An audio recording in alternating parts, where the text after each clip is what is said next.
Assalamualaikum warahmatullahi wabarakatuh. Perkenalkan, nama saya Nurul Fajria dengan NIM 230110006 dari kelas 4B. Nah, di sini saya akan mempresentasikan artikel yang saya buat, yaitu mengenai penerapan model pembelajaran tertib untuk meningkatkan motivasi dan hasil belajar siswa. Nah, yang pertama itu ada latar belakang. Nah, di sini penerapan model pembelajaran tertib adalah upaya untuk meningkatkan motivasi dan hasil belajar siswa di tingkat sekolah dasar.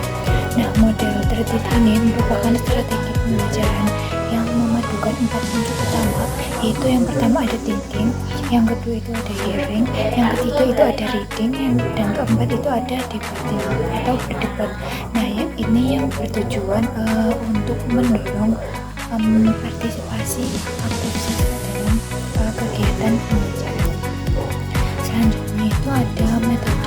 Nah, di artikel ini saya itu menggunakan metode kajian pustaka literatur, yaitu penelitian yang dilakukan dengan cara mengumpulkan, membaca, dan menganalisis berbagai sumber pustaka yang relevan dan topik yang dikaji. Nah, di metode ini dipilih itu karena memungkinkan penelitian itu untuk menggali teori, konsep, serta hasil-hasil penelitian. Nah, sebelumnya itu mengenai model pembelajaran tertib dan pengaruh terhadap motivasi dan belajar siswa sekolah dasar. Selanjutnya itu ada pengertian tertib. Nah, di model pengertian tertib ini itu adalah cara belajar yang menghubungkan berbagai keterampilan seperti berpikir, bekerja sama, belajar, dan menggunakan teknologi. Nah, dalam beberapa mata pelajaran sekaligus, dengan model ini pelajaran dari berbagai bidang itu bisa berkaitan, sehingga siswa lebih mudah untuk memahami materinya itu secara utuh dan tidak terpisah-pisah. Nah, selanjutnya itu ada karakteristik tertib. Nah, karakteristik tertib ini ada 4, yaitu yang pertama itu adalah thinking. Nah, di sini itu guru itu mengajak siswa untuk memberikan pendapat atau mengevaluasi sebuah informasi, dan yang kedua itu ada hearing.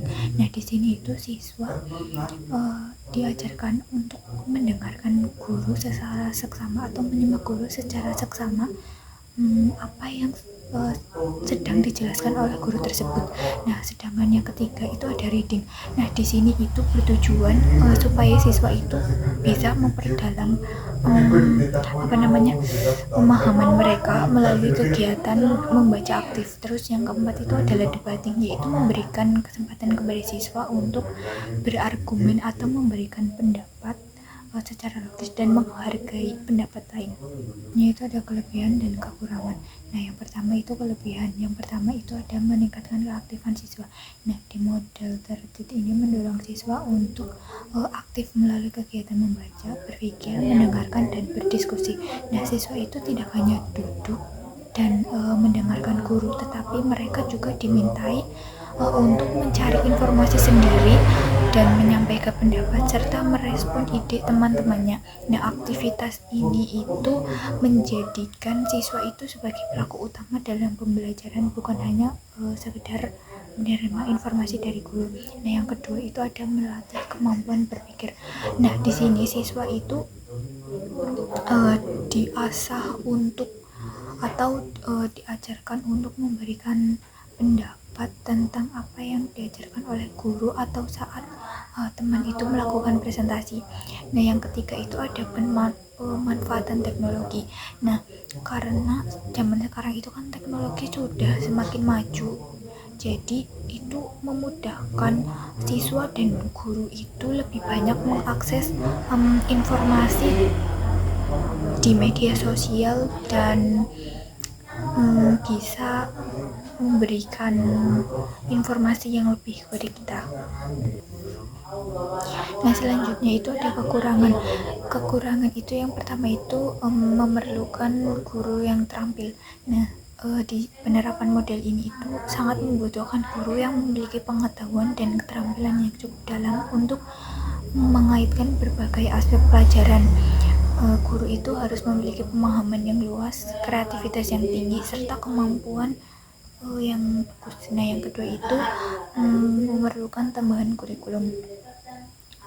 Model ini itu perlu didukung oleh kurikulum tambahan supaya hubungan isi dan makna per mata pelajaran itu bisa terlihat jelas dan bisa menghubungkan beberapa mata pelajaran untuk diajarkan kepada siswa dan supaya siswa itu bisa lebih mudah untuk memahaminya. Terus yang ketiga itu memerlukan perencanaan yang matang.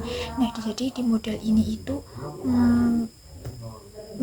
sangat membutuhkan perencanaan yang matang serta waktu yang cukup untuk mengintegrasikan berbagai aspek pembelajaran ini tuh sebenarnya menjadi tantangan tersendiri untuk guru dan lembaga pendidikan dalam mengatur serta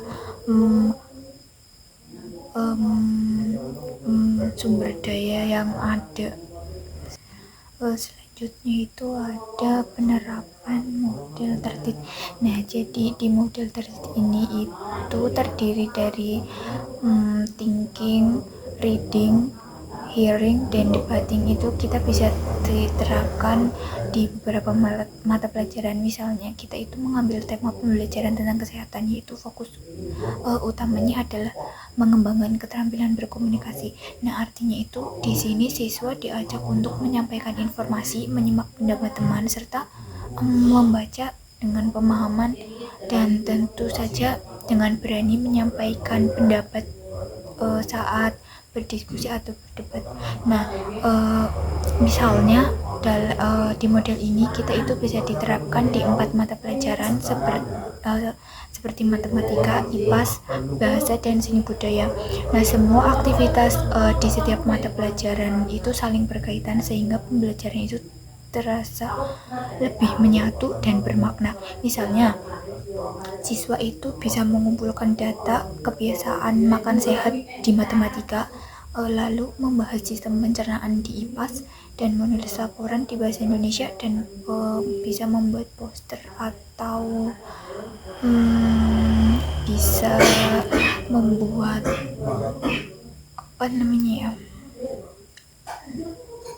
iklan untuk di mata pelajaran seni budaya. Nah, terakhir itu di kesimpulan, model pembelajaran tertib yang terdiri dari thinking, hearing, reading, dan debating terbukti efektif dalam meningkatkan motivasi, keaktifan, dan hasil belajar siswa di sekolah dasar. Nah, melalui kegiatan yang variatif dan menyenangkan, siswa itu lebih terlihat dalam proses pembelajaran, berpikir lebih kritis, serta berani menyampaikan pendapat.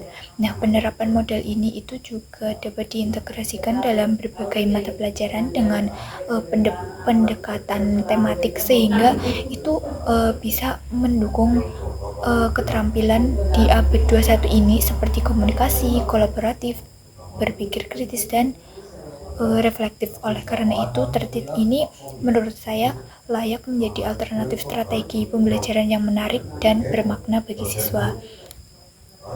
Sekian pemaparan tentang artikel yang saya buat, kurang lebihnya mohon maaf. Wassalamualaikum warahmatullahi wabarakatuh.